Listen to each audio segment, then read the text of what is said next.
Solo goes to Ben Affleck, Argo. I'm not gonna see it. It'd be disrespectful to my ancestors. That's the only thing I'm gonna say. You want me to be the most despicable in the history of cinema? And he was like, well, yeah. I get out the chains, I get free, I save my wife, and I kill all the white people in the movie. There's been a lot of controversy surrounding the usage of the N-word in this movie. And no, nobody, none. Have you ever said? No, sir. Try it. I don't want to say. Try it.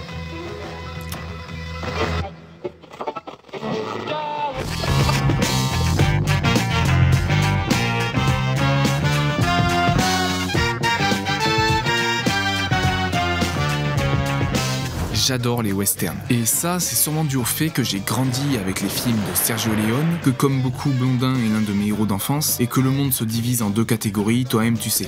Ou peut-être parce que simplement cet univers me parle, celui d'un paysage magnifique mais hostile, rempli de crapules et de loups solitaires. Un monde cruel dans lequel le moindre gage de faiblesse peut se payer cash. Celui d'un monde libre, suspendu dans le temps, les derniers moments d'une Amérique sauvage en pleine construction, mais surtout profondément divisée.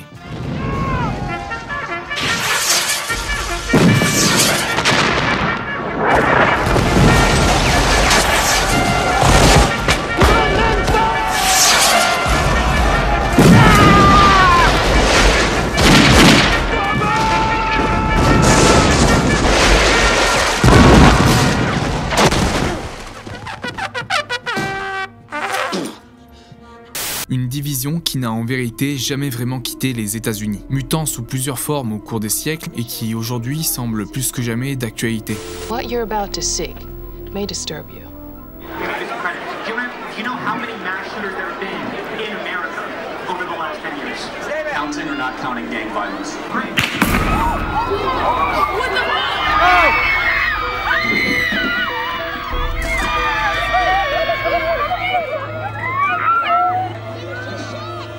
This is a dark moment for America. Ce qui nous ramène en 2012 avec la sortie du nouveau film de Quentin Tarantino, Django Unchained, qui arrive, et je pense que c'est important de le préciser, à un moment où les films sur l'esclavage ne sont pas légion à Hollywood. Et son succès, toujours le plus gros de la carrière du réalisateur, va même ouvrir la voie à plusieurs autres productions sur le sujet, histoire de bien battre le fer tant qu'il est encore chaud. C'est toujours le même, non ?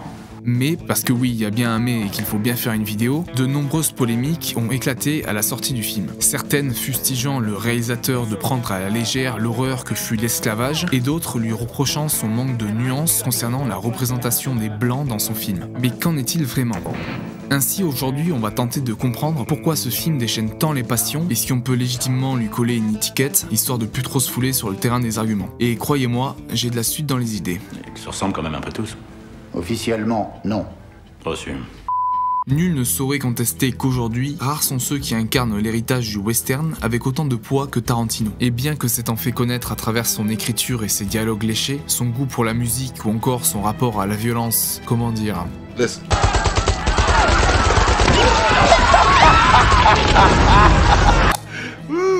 Pas difficile de voir que sa filmographie entière est remplie de références plus ou moins évidentes au western. Un western, on sait tous à quoi ça ressemble. Il est, tout comme le péplum, le père fondateur du cinéma hollywoodien, et ses codes ont largement influencé notre imaginaire collectif. Et bien que ce genre ait pu connaître une chute brutale à la fin des années 60, il n'a cependant jamais réellement disparu. Du thriller sombre des années 90 au néo-western des années 2000, en passant par la comédie et même la science-fiction, le western, autrefois figé dans ses codes, s'est lentement transformé en un genre caméléon, désormais ancré dans la pop culture et notre imaginaire collectif. Je veux dire, on a tous vu ou entendu parler de The Mandalorian. This long gun belongs to the man with no name. Et cela, il le doit bien sûr à ses pionniers historiques, ces vieux briscards fidèles au poste, mais surtout à une nouvelle génération de réalisateurs talentueux, nourris dès l'enfance par ce cinéma et qui en perpétuent l'héritage. Et la liste est longue.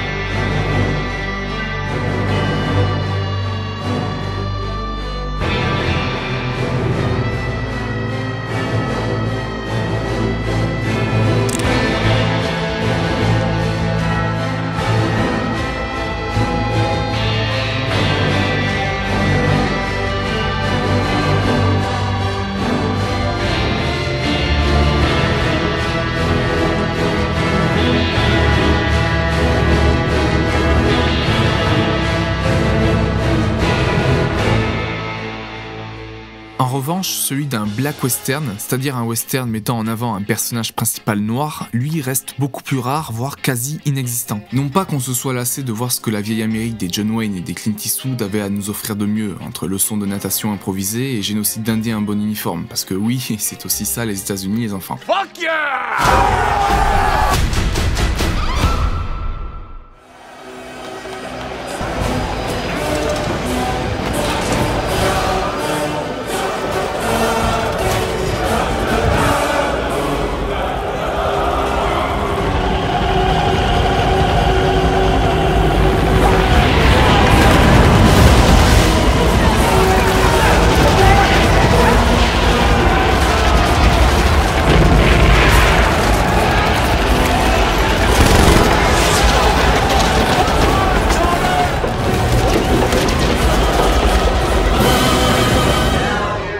Même si cette décomplexion est très amusante et c'est pour ça qu'on les aime, il est vrai qu'il était peut-être temps d'actualiser un peu la page. Dans notre monde actuel, il fallait bien que ça arrive, et c'est une bonne chose. Un petit peu plus d'un quart des cow-boys étant historiquement non blancs, il fallait bien respecter ça. En revanche, la véritable interrogation semble résider dans le choix du contexte historique. En choisissant de dérouler son histoire en 1858, soit 2 ans avant la guerre de sécession et cela en plein sud des États-Unis esclavagistes, Tarantino annonce la couleur. Hooray, Doctor, hooray, and a wise decision that is. Car ça ne vous aura sûrement pas échappé, mais Tarantino n'est pas du genre à éviter les tabous. Oh ça non. La question raciale étant un sujet extrêmement sensible aux États-Unis et en particulier à Hollywood, lui-même ayant observé ces tensions dans le Los Angeles de son enfance, soit en pleine blaxploitation, c'était presque logique qu'il s'y attarde. That was like a black Hollywood. Every film was a blaxploitation film. And I felt like I was in a black world. Et en connaissant le réalisateur et au vu de son rapport à l'histoire, ça ne pouvait être qu'explosif.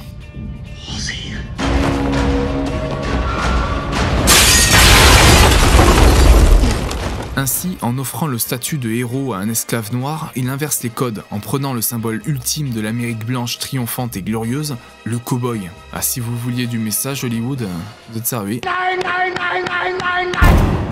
D'autant qu'on remarque assez vite que ce film lourd, violent et verbeux, qui ne semble jamais s'affranchir de l'atmosphère du film éponyme sorti en 66, dénote complètement de la manière avec laquelle la bien-pensance progressiste actuelle voudrait que l'on traite un tel sujet. C'est pourquoi Django Unchained, en plus de ma curiosité, mérite toute mon attention.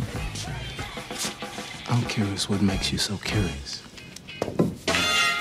Mais je sais bien les amis que toute cette longue introduction ne sert à rien si j'omets de mentionner ce qui est peut-être la donnée la plus importante dans ce film. Car s'il y a bien une chose qui nous fait le plus vibrer dans le cinéma de Tarantino, outre sa réalisation, sa bande sonore ou son scénario, c'est bien ses personnages. Ils sont l'essence même de ces films, la pierre angulaire sur laquelle se construisent ses histoires et se développent ses thématiques. Et dans Django Unchained, ce sont parmi ses meilleurs. Aujourd'hui, vous êtes prévenus, toute cette vidéo ne tournera qu'autour de ça, l'histoire et ses personnages. D'ailleurs, le film lui-même semble taillé pour ce concept. I actually think if people are like knowing about my movies 30 or 50 years from now, it's going to be because of the characters that I created. Alors, si j'ai su piquer votre curiosité, pensez à exploser le compteur de likes et préparez-vous à plonger dans l'horreur de l'esclavage revisité par le maître du cool, Quentin Tarantino.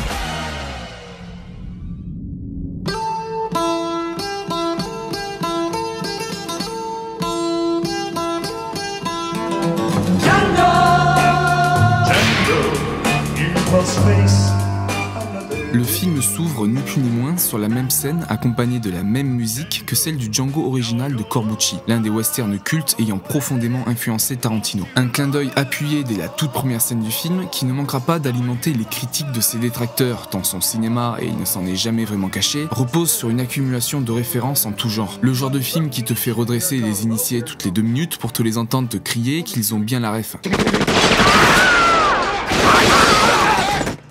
I love that stuff, you know, the killing. A lot of killing. I understood that reference. Chose qui peut être très frustrante, je le conçois, mais qui finalement n'est que très anecdotique, tant la patte Tarantino va vite prendre le dessus. Who's that stumbling around in the dark? State your business or prepare to get winged. Calm yourself, gentlemen. Nous découvrons donc le docteur Kin Schutz, un dentiste d'origine allemande, oui le détail a de l'importance. Pourquoi il parle allemand lui? C'est la langue avec laquelle on dompte les animaux. J'ai bien peur que ça ne soit pas suffisant. Incarné par le fascinant Christopher Waltz, alors tout juste devenu nouvel acteur fétiche de Tarantino. Ce dernier, fidèle à ses habitudes, va lui écrire un rôle sur mesure. Peut-être même un peu trop, puisque l'acteur jugera ce personnage bien trop proche de sa véritable personnalité. You say the N-word more in Django Unchained or more in real life? More in real life. Ainsi, soucieux de ne pas incarner un monstre une fois de plus, Waltz obtiendra de Tarantino une promesse, celle de ne lui faire commettre aucune atrocité à l'écran. Tarantino, compréhensif, fera un véritable effort sur la violence.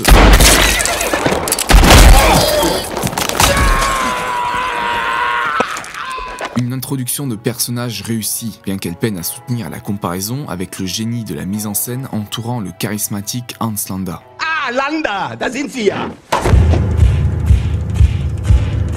Emmanuel, voici le colonel SS Landa. Il sera chargé de la sécurité pour la première.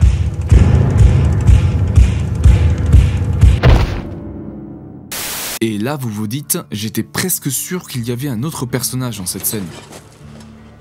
You're exactly the one I'm looking for.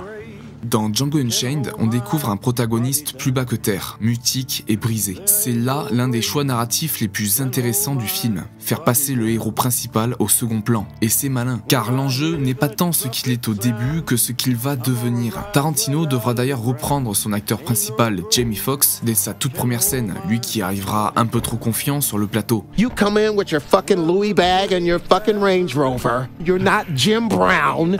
He's a fucking slave. And then he becomes the hero. But lose that shit. Door swings open, he walks out. Wow. Une leçon que l'acteur ne semble pas avoir oubliée, nous livrant une prestation très convaincante. Pourtant, je ne peux m'empêcher de me dire qu'on est sûrement passé à côté de quelque chose, quand on sait que c'est Will Smith qui devait initialement tenir le premier rôle. You know what the difference is between you and me? I make this look good.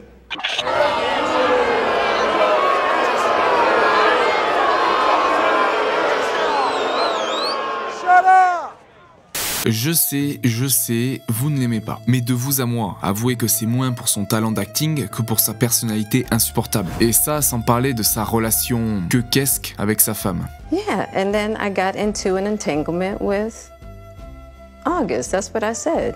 An entanglement? Yes. Yes. A relationship? Yes, it was a relationship, absolutely. I love my baby. I'm gonna stand by my baby no matter what. Well, you know, I actually don't look at it as a transgression at all. Mais attention, fais attention. Tiens ta femme. Bref, reprenons. Schultz cherche un esclave ayant travaillé pour les trois frères Brittle. Ça tombe bien, Django a servi sous leur autorité et pourrait facilement les identifier. Sold American! Et on pourrait croire que l'introduction s'achève ici. Pourtant, à mon sens, la véritable fin de l'exposition du film et de ses enjeux survient un peu plus tard. Lors de la célèbre scène du saloon. Oh, I've got one. A Jew and a colored guy go into a bar. The bartender looks up and says, "Get the fuck out of here."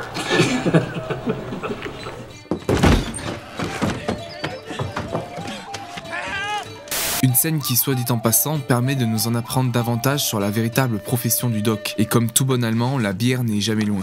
Deutsches Bier. Claro. Ja, ist Bitburger. Schmeckt gut, ne? Et bien que mon anti-germanisme primaire me pousse naturellement à me méfier un peu, force est de constater l'extrême bienveillance dont il fait preuve envers Django. Prost.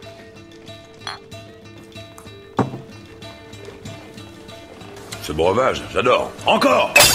Le doc est par principe opposé à l'esclavage. Cependant, il ne peut se passer de lui pour traquer les hors-la-loi qu'il recherche. Donc, nos deux protagonistes vont devoir passer un deal.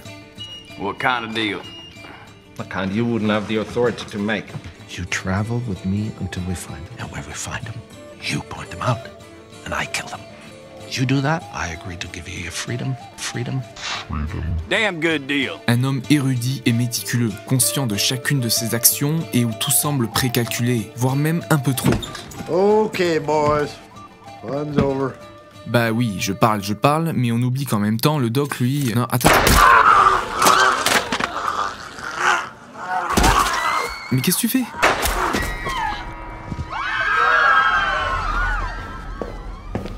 Why'd you have to make this so fucking complicated? Bon, vous me direz, on n'est déjà plus à une surprise près avec lui. Et bien qu'on se demande encore pourquoi un tel geste, c'est surtout le comment s'en dépêtrer qui nous préoccupe désormais. Mais pas trop d'affolement. Parce que tout ça, ça fait partie du plan. The man lying dead in the dirt is actually a wanted outlaw with a price on his head of $200. Now, that's $200 dead or alive. In other words, Marshal, you owe me $200. Établit-il un plan à l'avance? Comment improvise-t-il au fur et à mesure?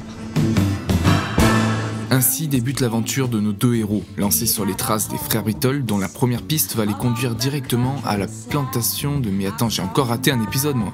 And now, Django, you may choose your character's costumes.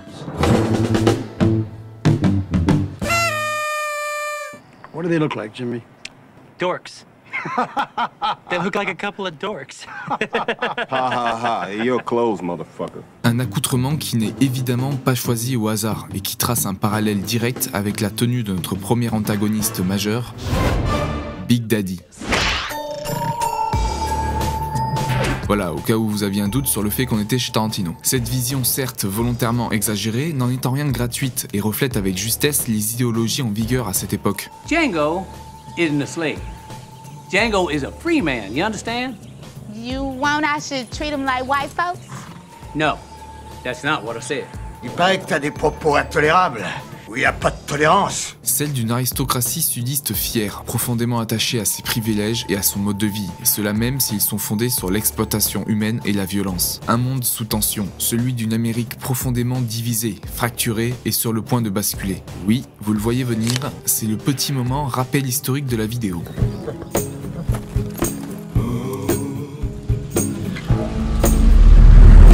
Le 19e siècle marque l'entrée des États-Unis dans l'ère de l'industrialisation. Le Nord, ayant aboli l'esclavage à la fin du 18e siècle, connaît une forte croissance économique et démographique. En revanche, le Sud, tirant parti de son climat, reste centré sur l'agriculture, notamment la culture du coton. Une économie rendue possible essentiellement par la main-d'œuvre toujours plus importante d'esclaves. Garante de ce système, l'aristocratie du Sud voit donc d'un très mauvais œil la montée de l'abolitionnisme au Nord, affirmant que la fin de l'esclavage entraînerait un effondrement économique dans ces régions. L'indépendance, oui.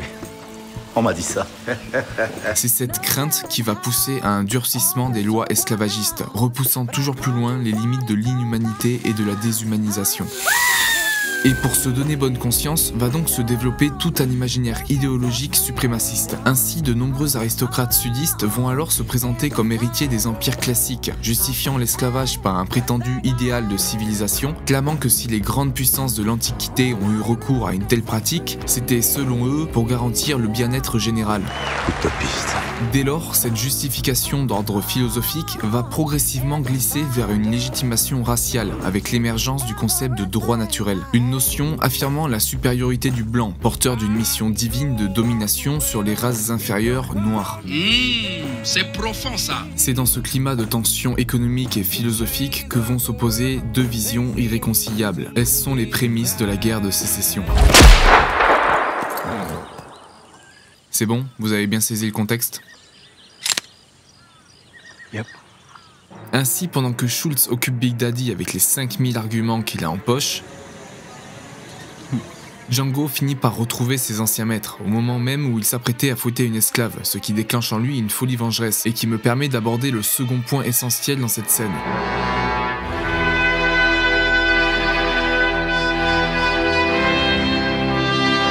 Tu lis la Bible, Ringo? Pas tous les jours. Car voyez-vous, et c'est là une bien triste réalité, parmi les nombreuses justifications de l'esclavage figurait l'Église et son paternalisme religieux. Bonjour Aboubacar. Et par extension, la Bible elle-même. En effet, ce texte sacré était utilisé comme le parfait outil de contrôle. And the dread of ye shall be on every beast of the earth. Arrête, tu sais pas lire. On promettait aux esclaves le salut s'ils obéissaient à leur maître, et cela permettait de construire une structure mentale encourageant la docilité, réduisant la capacité de révolte et justifiant les punitions physiques. And after this, we'll see if you break eggs again. Faire juste semblant de lire la Bible, c'est tricher, ça se fait pas. Alors, certaines mauvaises langues diront peut-être qu'encore une fois, c'est la religion le problème et d'autant plus le grand vilain christianisme. Sauf que déjà, c'est du protestantisme et ce genre de phrases, en plus de mériter sérieusement, font surtout étalage de votre manque abyssal de culture. Car figurez-vous que la Bible a aussi été un instrument de lutte contre l'esclavage, le considérant comme une violation fondamentale.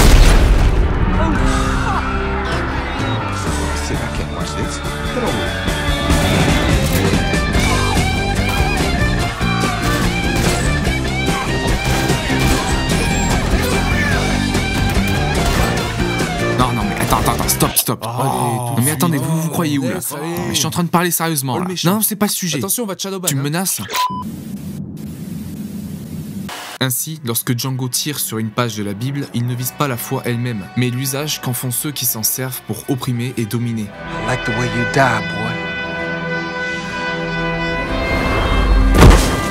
Et c'est précisément là le message de cette scène. Tout peut devenir un motif de justification à partir du moment où le narratif est servi. En résumé, tu es le faible. Mais moi j'essaie, Ringo.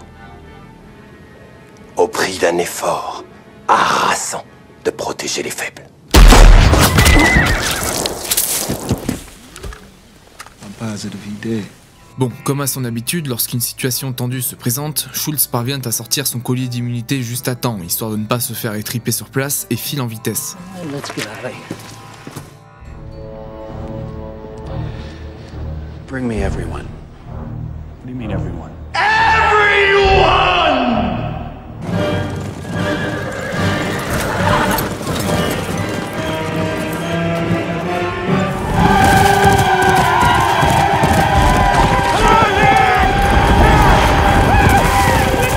Alors que tout, de la musique orchestrale à la chevauchée nocturne, a été fait pour magnifier le moment et nous faire craindre le pire, c'est paradoxalement la scène la plus comique et légère du film. Tout est une plaisanterie pour vous? Tout ce qui est drôle. Car Tarantino avait une bien toute autre idée en tête, et pour cela, il vient couper net la scène pour nous montrer les coulisses. Et c'est pas brillant. Oh shit. Just made it worse. Can you see? Not too good. Voy a la playa, había subido la marea. Pendant 3 longues minutes, je déconne même pas, Big Daddy et son clan vont gamberger sur la taille et la praticité de leur masque, symbole d'un absurde rendu culte par la précision débile mais superbe des dialogues. Now I watched my wife work all day, get 30 bags together for you ungrateful sons of bitches, and all I can hear is criticize. I haven't got time for this Mickey Mouse bullshit! Alors je passe sur les parallèles plus qu'évidents sur le fait qu'ils aient littéralement et métaphoriquement une vision réduite du monde qui les entoure, hein. Oui. Pour vous dire que définitivement, le maître du dialogue, s'il fallait une preuve de plus, c'est bien Tarantino. Auf Wiedersehen.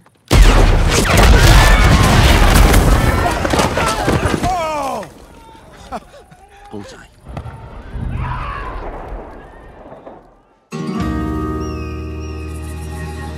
Alors que Django vient de gagner sa liberté et commence à prendre en assurance grâce aux bons enseignements du doc, le sujet de sa femme Brumhilda, sujet déjà abordé plus tôt dans le film, revient sur la table. How you know Brumhilda's first masters was German?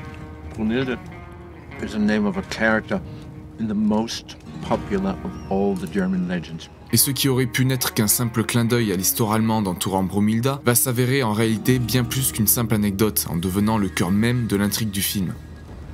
Would you like me to tell you? Well, Brunhilde was a...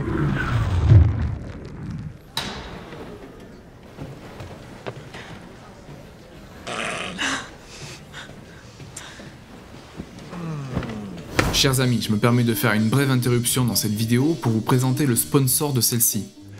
Moi. Là, je t'ai bien eu.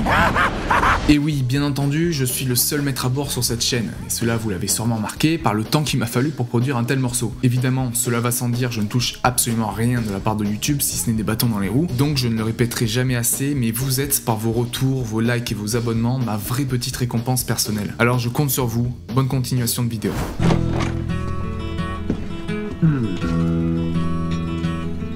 Alors, d'un commun accord, nos deux protagonistes décident de s'associer encore quelques mois afin de bien remplir leurs poches pour qu'une fois l'hiver passé, ils puissent aller chercher ensemble Brumhilda.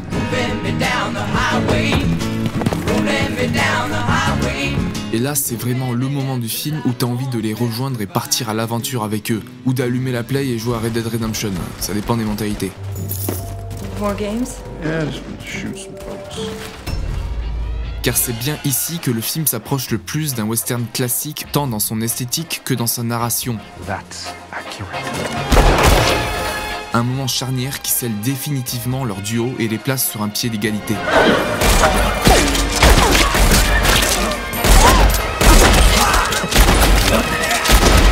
On démonte du gringos en fait, tu vois. On démonte du gringo à cheval, on fait des trucs de fou furieux. Red Dead Redemption pour de vrai. Nous venons de dépasser la première heure du film, et c'est à ce moment que l'histoire glisse lentement du western classique vers un huis clos plus calfeutré, à l'image de l'immobilisme des plantations chaudes du Mississippi.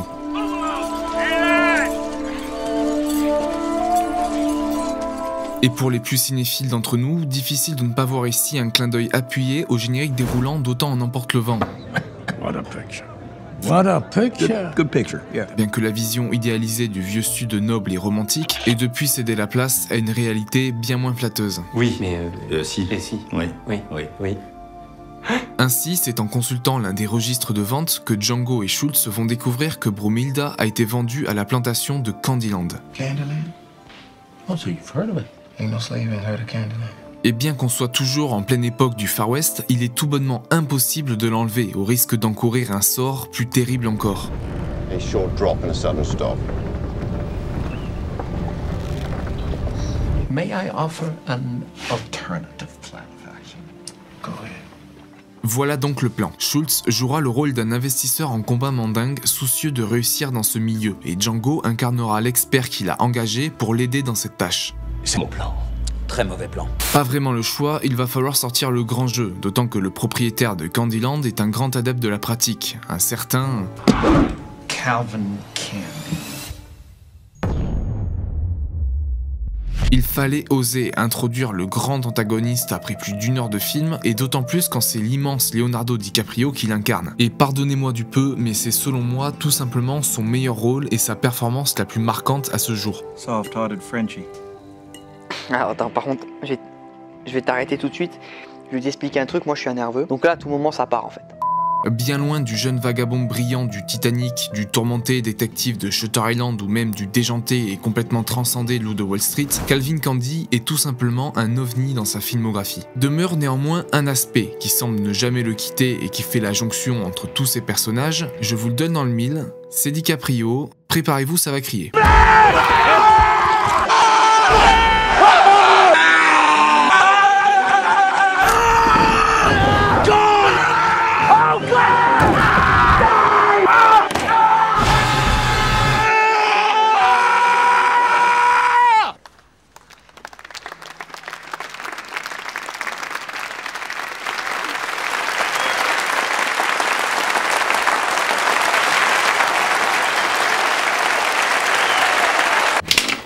Si notre première impression est celle d'un gentleman du Sud aux gestes et expressions distingués, on s'aperçoit vite qu'on est quand même assez loin de Gatsby le Magnifique. It seemed to understand you and believe in you, just as you would like to be understood and believed in. Come on now, boy! There's a fight to the death! You either hit him or you ain't! Ah, he's not doing what I told him, for God's sake! Une scène qui a bien fait jaser à sa sortie et qui a grandement participé à coller à ce film l'étiquette d'ultra-violence, voire de violence gratuite, ce qui peut s'entendre. Déjà, précisons-le, les combats mandingues n'ont aucun fondement historique connu. Ils sont une pure construction fictionnelle, un ajout volontaire de Tarantino pour pousser encore plus loin la violence et l'horreur du système esclavagiste qu'il dépeint. Donc oui, bien sûr que cette introduction de personnages est tape à l'œil et outrancière, c'est un film de Tarantino. Et oui, on a été habitué à plus subtil de sa part, d'accord, mais ça n'est sûrement pas là pour rien, comme si on ne pouvait voir plus de l'odieuse personnalité de Calvin. Well, arrivederci, Luigi. Le combat terminé, on aurait pu croire que la tension retomberait, il n'en est rien. I'm curious what makes you so curious. Alors lui, il me fascine. Moi, il me casse les couilles. Mais Django et Schultz ont bien préparé leur coup et parviennent à se rendre suffisamment convaincants pour qu'un début de négociation soit amorcé. Et bien que Calvin sente la douille arriver, sa curiosité va vite se transformer en attention à l'annonce de la somme à la clé. $12,000. Bingo! Cette somme, en plus de leur ouvrir les portes de Candyland, servira de véritable bouclier pour Django tout au long de ce périple en territoire hostile. C'est d'ailleurs l'unique raison pour laquelle il parvient à rester en vie. Ça et la fascination qu'éprouve Calvin à son encontre.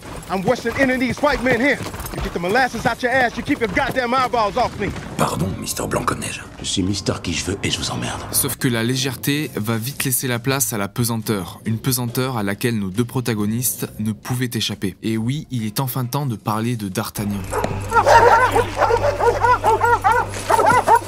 D'Artagnan, un des esclaves de combat de Calvin, a tenté de prendre la fuite mais sans succès. Une situation d'autant plus terrible que nous avons déjà été témoins de la cruauté de Calvin et que le pire semble encore à... Would you please shut these goddamn dogs up? I cannot hear myself think.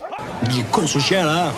Alors que la tension s'intensifie, la scène va gagner en puissance dans un plan séquence de plus d'1 minute 30. Une marque de fabrique de Tarantino qui va nous contraindre ici à assister en temps réel à l'horreur qui se déploie progressivement sous nos yeux, qu'on le veuille ou non. Tout dans cette scène est pensé pour nous faire craindre le pire. De la lente descente du carrosse filmant les bottes de l'antagoniste, un plan souvent utilisé lors de scènes de tension, jusqu'à la séparation visuelle en plan large des deux personnages, symbolisant l'isolement et l'impuissance de D'Artagnan. Bill. I pay $500, I want 5 goddamn fights.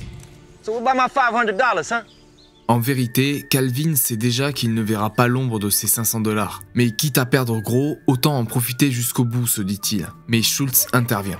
I'll reimburse you.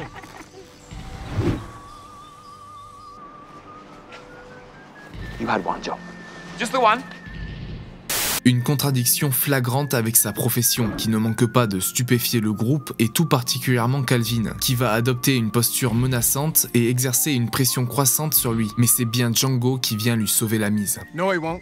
We're just tired of you toying with him is all. But we ain't paying a penny for that pickaninny. You heard him?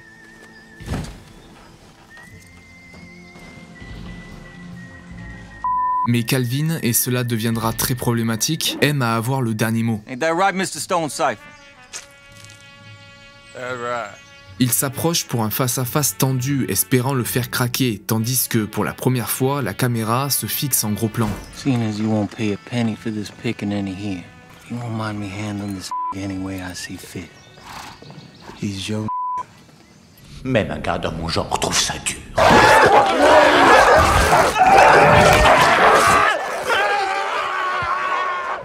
Wait until you see. See what? What a man can do to another man.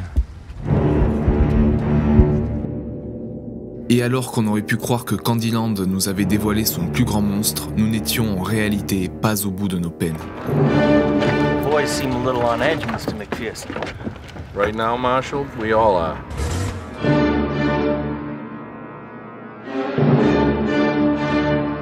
L'arrivée à Candyland est longue et pesante. Elle marque le point de non-retour pour nos personnages, car est venu le temps de s'enfoncer encore plus profondément dans l'enfer de la plantation, l'antre du diable et son monstre qui y somnole. J'ai nommé... Hello! Steven, my boy! Yeah. Hello, my ass. Oh my God, damn L. Jackson. That's fucking great, damn L. Jackson. Who is that? You ever seen any movie ever? He's the black guy. Il existe de nombreuses façons d'interpréter Steven, et à mon sens, on a bien souvent tendance à ne retenir que la surface du personnage. À la moindre réflexion, je le cogne. Papa, s'il te plaît, tu peux être cool pour une fois. Tu m'as pris pour l'oncle Benz? Et si je vous disais qu'en réalité, Steven est bien plus que ça, et qu'il est le véritable cerveau derrière Candyland? C'est quoi ces conneries-là? Difficile à croire? Pas tant que ça. Car à bien y regarder, tous les éléments sont déjà présents dès sa première apparition.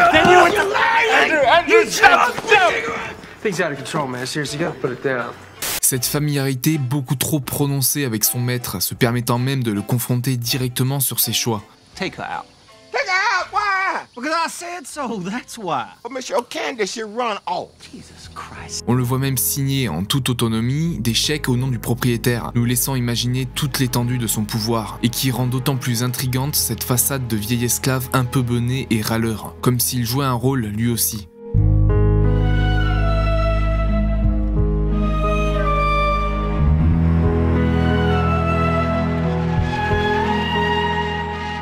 En tout cas, cela ne semble guère déranger Calvin, ou plus vraisemblablement, il n'en a même pas conscience.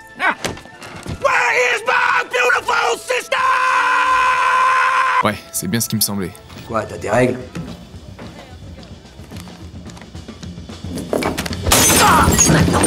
C'est qui a cassé les règles? Bon, je vais passer le moment où Django retrouve sa femme pour aller directement à la séquence la plus longue mais aussi la plus haletante du film, la scène du dîner.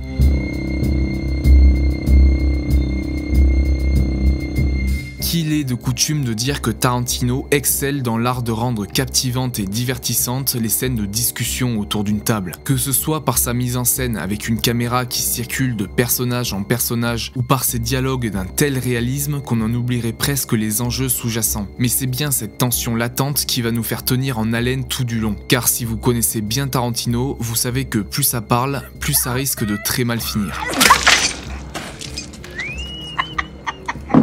Alors qu'est-ce qui crée cette tension? Est-ce le fait qu'il soit en territoire hostile ou qu'il soit si proche du but? Sans doute un peu des deux, mais inutile de tourner autour du pot, ce qui fait vraiment monter la pression, c'est l'entrée de Steven dans l'équation.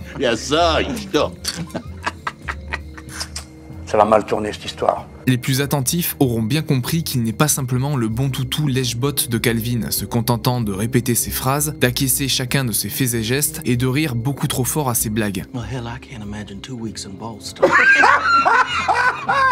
2 weeks in Boston. Really funny. Really funny. What do you mean I'm funny? Tel un fétiche aux aguets, il rôde sans relâche, tâte le terrain, passe de salle en salle, changeant de ton et de visage selon l'atmosphère. Toujours sur le qui-vive, il traque le moindre signe, le plus léger soupçon, la plus infime réaction. Et cette réaction, c'est Hildy qui l'aura en première. Oh, Seigneur, nous avons des ennuis.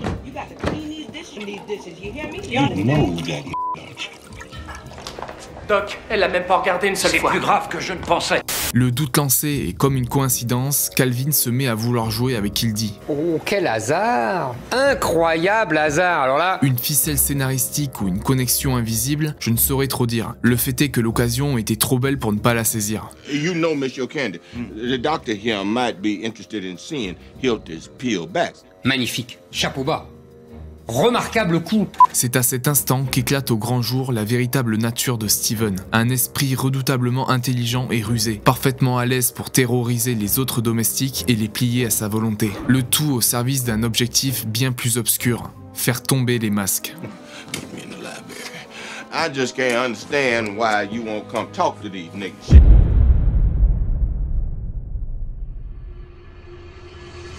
Nous y voilà, la scène charnière, le point de bascule qui va bouleverser tout le reste du récit, mais aussi ma scène préférée de tout le film. Oui.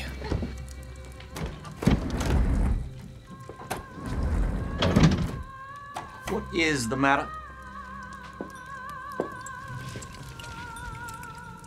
Il ne se contente pas de percer à jour la relation entre Django et Brumilda, mais il comprend et déduit aussi en un éclair tout le plan de Schultz. Leur couverture d'experts en combat mandingue, une façade. Leur prétendue offre de 12 000 $, une diversion. Steven voit clair là où tous les autres, et surtout Calvin, sont aveuglés. Et la mise en scène ne s'y trompe pas. Steven est assis, jambes croisées, calme, prêt à faire la leçon à Calvin. Et bien que ce dernier commence la scène confiant et amusé par les soupçons de son serviteur, il va rapidement déchanter.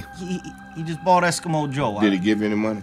No, not yet, but Then they he go. ain't bought diddly. Not yet, no, huh?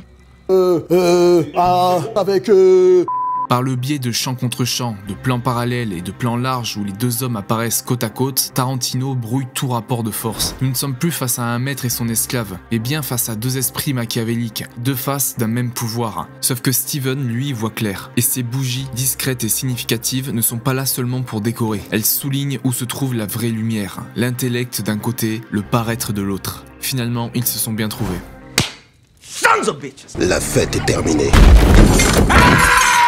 Now lay your palm flat on that tabletop. And a lot of lies said around this dinner table here tonight, but that you can't believe. T'entends, Speedy? Ça mérite un Oscar, ces conneries. J'en ai des frissons. C'était préparé? Nous n'avions jusque-là entrevu qu'un fragment de sa véritable brutalité, et à l'instar de Steven, il finit par révéler son vrai visage. To death with it, right in front of both Car il compte bien les avoir, ces 12 000 $. Et pour cela, il est pris avec grande joie à défoncer au marteau le crâne de Brumilda s'il le faut. Alors Doc fait quelque chose. May I lift the hands off the tabletop in order to remove my billfold? Où est-ce qu'il a appris à négocier? Son seule demande. Nous le voyons désormais, cette apparente sophistication, cette culture ostentatoire et ces manières d'homme civilisé, tout ça n'est qu'une posture, une façade. Et ce n'est pas un homme aussi instruit que le Dr Schultz qui dira le contraire. Actually, I was thinking of that poor devil you fed to the dogs today, D'Artagnan. And I was wondering what Dumas would make of all this. Come again. From the book, motherfucker, from the book. Turn your fucking brain on. Fuck you. En réalité, la seule chose dans laquelle Calvin Candie excelle véritablement, c'est le racisme.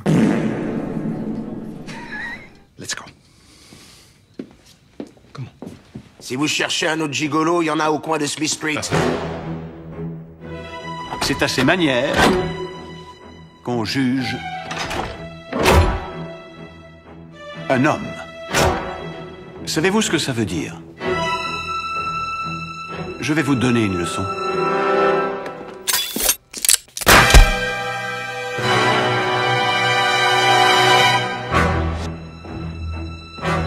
On va traîner là toute la journée? Ou est-ce qu'on...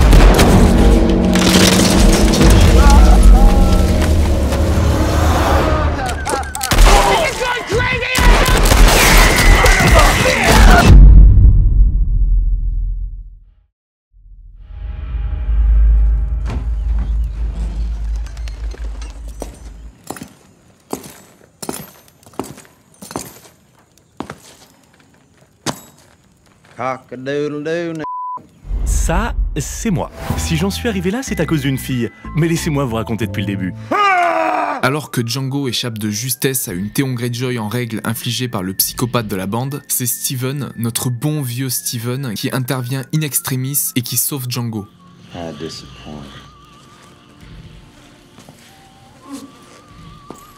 Should I call you Mister? Après la mort de Calvin, on aurait pu croire que son monde allait s'effondrer. Et même s'il est profondément bouleversé par la perte de son maître, Steven ne vacille pas. Au contraire, il prend le relais. C'est lui qui ordonne aux hommes de cesser le feu. C'est lui qui négocie la reddition de Django contre la vie de Brumilda. Et cela même après les 17 kills à son compteur. Actually, 16. What's that now? 16 kills, mate. No, 17. 16. 7, you're starting to get on my fucking tits. 16. I'll smash my fucking head through a brick wall. Do you mind if we do this right now? Don't worry about it, man.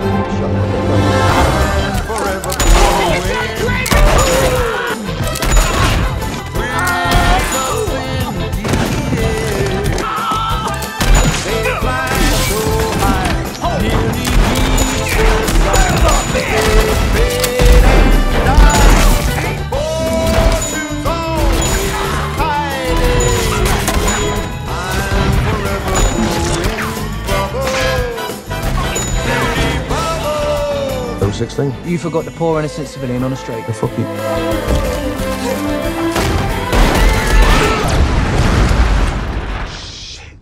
Et alors qu'on pensait assister à la fin de notre héros, c'était sans compter sur ses nouvelles compétences acquises en baratin level politicien de la 5ème République. Ah ça, il est allé à bonne école notre Django. Vous êtes assis devant moi. Est-ce que vous êtes debout? Non. Est-ce que vous excluez de vous lever à la fin de cette interview? Oui. Peut-être. Macron! All globalists! All these motherfucking globalists! They're trying to push a political and corrupt agenda! FBI! Clear right! Lock it down! Lock it down! Ne te relève pas. Dernier avertissement. Je ferai ça toute la journée. Ainsi, il parvient à monter un plan savamment construit, reprenant presque point par point la stratégie qui lui avait permis de duper Calvin. Et cette fois en s'appuyant sur la prime de recherche de Smithy Bacal, son porte-bonheur, rappelez-vous. You need to keep this Smithy Bacal hand, Bill. Well, it's good luck.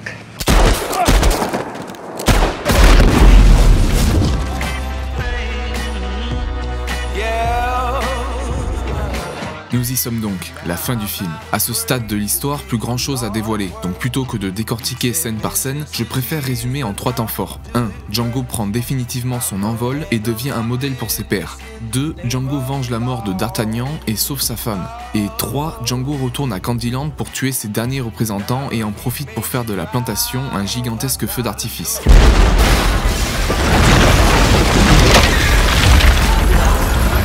So I burnt it down.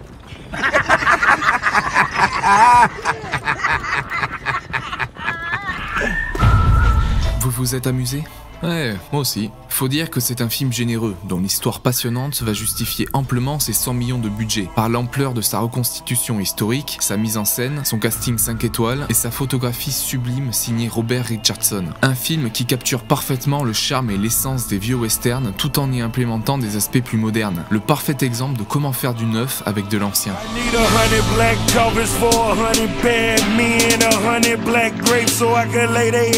Voilà, maintenant qu'on a bien fait le tour du film et de son histoire, va falloir qu'on aborde des sujets qui fâchent. Et croyez-moi, il y a des choses à redire.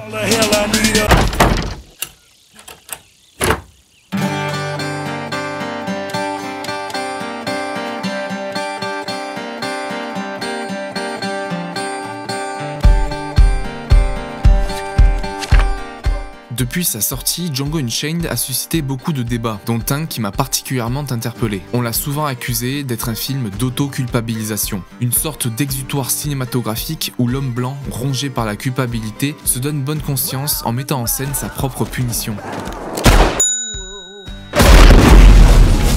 Et ben oui, c'est effectivement le cas. Qu'on le veuille ou non, il y a dans Django cette tendance à la surenchère vengeresse. Oui, c'est un film résolument partisan, c'est indéniable, où le blanc est montré comme le méchant absolu, grotesque, brutal et perverti. Et oui, certaines répliques peuvent faire grincer des dents. Kill white folks and they pay you for it. What's not to like? And I kill all the white people in the movie. How great is that? Oui, bah c'est super, oui. Mais réduire ce film à ça, c'est à mon sens passer en partie à côté de ce qui fait son essence. Parce qu'en réalité, Django Unchained, bien plus qu'un film de vengeance ou de repentance, c'est un film de conquête. Je m'explique. Vous n'êtes pas sans savoir que l'Amérique est une nation jeune, qui contrairement aux pays européens, ne peut s'appuyer sur une longue histoire et un riche héritage culturel. Celle des Ulysse et Achille, des rois Arthur, des William Wallace, des Jeanne d'Arc, ou comme les Allemands, celle de la légende de Siegfried. Et oui, c'est bien là que le personnage de Schultz prend tout son sens. Il n'est pas qu'un sauveur blanc tombé du ciel pour libérer Django, il est cet Européen bercé au récit légendaire, qui voit en Django une figure fondatrice pour l'Amérique, ce mythe américain, leur Siegfried. Plus, when a German meets a real-life Siegfried, that's kind of a big deal. Par l'intermédiaire de Schultz, Tarantino forge son héros afro-américain. Du moins, c'est son objectif et ça crève les yeux.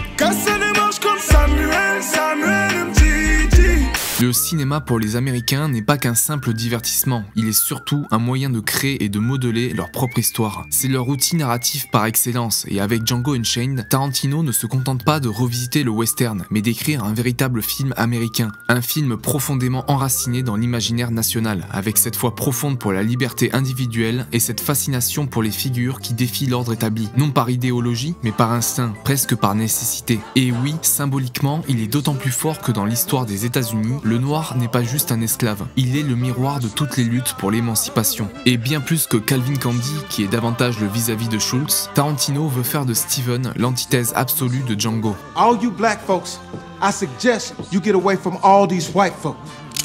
Not you, Steven. Il est un esclave lui aussi, mais il a épousé le système. Il ne le combat pas, il l'intègre, jusqu'à s'identifier au maître, jusqu'à mépriser les siens. Il est pire que ses maîtres, parce qu'il agit avec zèle, avec intelligence, avec brutalité, et surtout avec foi. Il croit au système, et il le défendra jusqu'au bout, jusqu'à en mourir. Django! You uppity son of a... Sauf que cette fin, c'est de la merde. Wow. Et oui, ceux qui me connaissent savaient bien qu'à un moment, ça partirait en clash. Plus fort que moi. Alors, maestro, musique!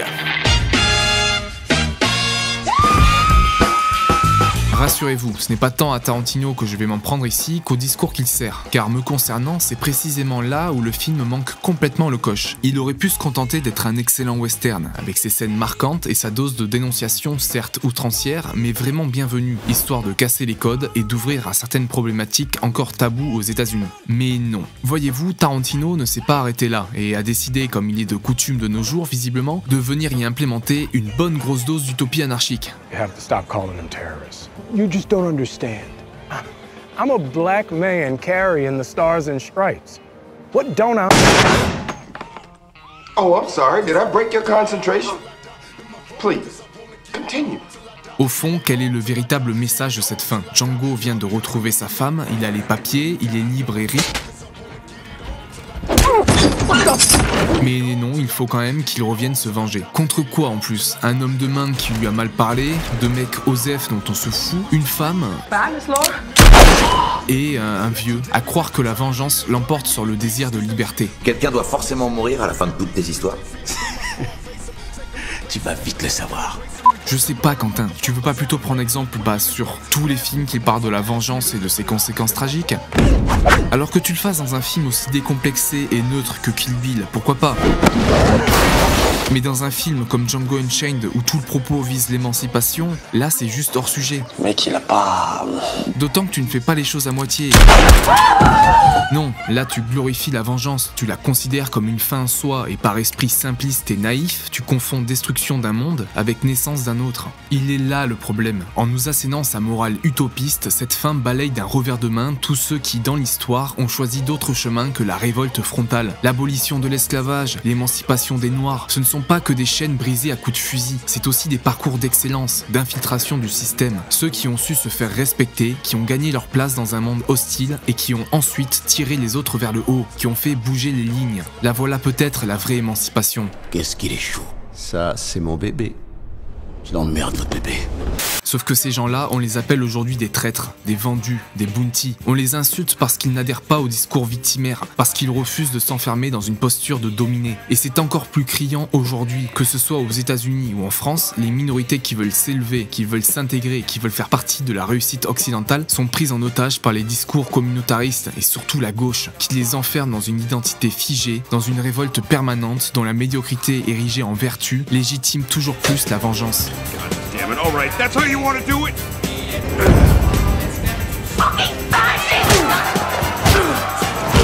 La porte police, c'est moi! Oh, this is getting heavy. Et le peuple américain semble enfin l'avoir compris, s'affranchissant du nihilisme qui grandissait en son sein pour surpasser leurs différences et converger vers un sentiment patriotique et nationaliste positif. La puissance de cohésion des États-Unis sous Trump se fait autour de la Bible. Ils ne la fondent pas sur la victoire du racialisme, mais sur la mise en commun du bon sens et surtout autour du rêve américain, voir que ta nation pèse. Alors fini le culte du misérabilisme, ton pays t'incite à tout déchirer. Alors bouge ton cul. Okay, move my ass!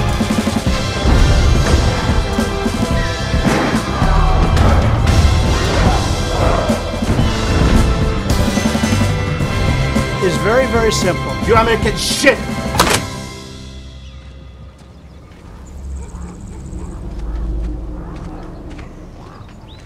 You embarrassed me. Yeah, sorry about that.